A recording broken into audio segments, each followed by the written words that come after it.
An American Curse. The Bell Witch of Tennessee. In the early 19th century, the American frontier was a place of both promise and peril, a vast wilderness where the line between the natural and the supernatural was often blurred. It was in this environment, in the Red River settlement of Robertson County, Tennessee, that one of America's most foundational and terrifying legends was born. The story centers on the family of John Bell Sr., a prosperous farmer and respected elder in his community. In 1804, he had moved his family from North Carolina to a large tract of farmland. For over a decade, the Bells lived a peaceful and successful life. But in the summer of 1817, an unseen and malevolent force began to tear their world apart. The haunting began subtly.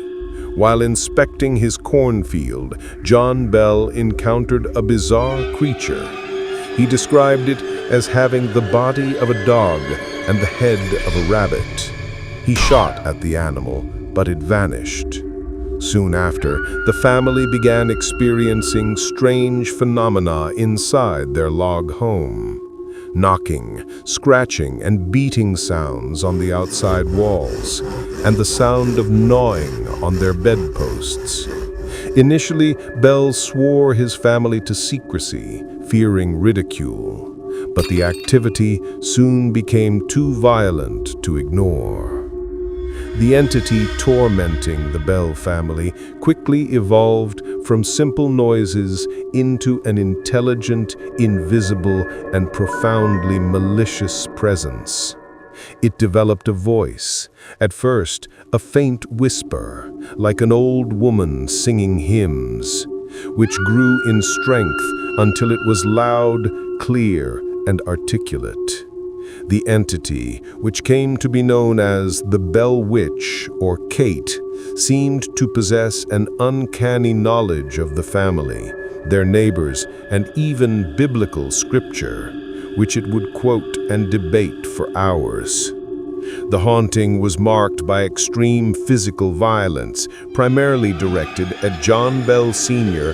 and his youngest daughter, Betsy. The entity would pull Betsy's hair, pinch and slap her with great force, leaving welts, bruises, and handprints on her body. It would stick her with pins, pull the covers from her bed, and fill her mouth with incomprehensible objects. For John Bell, the torment was relentless. The entity would cause his tongue to swell, his face to contort with seizures, and would curse him with a venomous hatred, frequently vowing that it would one day kill him. Unlike many hauntings, which remain private family affairs, the Bell Witch haunting became a widely known public phenomenon. After a year of suffering in silence, John Bell confided in his neighbor, James Johnston. Johnston spent a night at the Bell home and witnessed the entity's power for himself, concluding it was an evil spirit, the kind that the Bible talks about. Word of the haunting spread throughout Tennessee and beyond, attracting hundreds of visitors to the Bell farm. The legend grew so prominent that it is said to have attracted the attention of Major General Andrew Jackson. According to the legend, Jackson and his men visited the farm, but their wagon became mysteriously stuck. After one of Jackson's men, a self-proclaimed witch tamer, was violently attacked by the entity, a terrified Jackson supposedly declared, "I'd rather fight the British at New Orleans than fight the Bell Witch," and promptly left. The Bell Witch's most terrifying promise was its vow to kill John Bell. Over 3 years, Bell's health steadily declined under the entity's relentless attacks. In December 1820, he fell into a coma. After his death on December 20th, the family found a small vial of a strange black liquid in the medicine cupboard. The entity's voice proudly proclaimed that it had given Bell a dose of the liquid, causing his death. To test the substance, a drop was given to the family cat, which died almost instantly. John Bell's death is a unique event in American history. It is widely cited as the only case in which a death has been officially attributed to a supernatural cause. After Bell's death, the entity's presence diminished, and it eventually departed after preventing Betsy's marriage to a local man it disapproved of.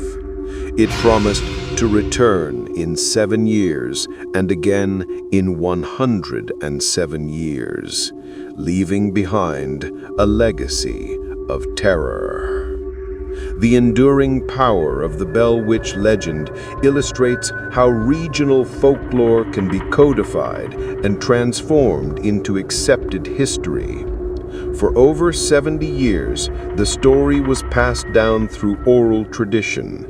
It was not until 1894 that newspaper editor Martin V. Ingram published his authenticated history of the famous Bell Witch. This act of publication was pivotal. It took a fluid oral legend and solidified it into a canonical text, giving it a veneer of historical fact and ensuring its survival as a cornerstone of American supernatural lore.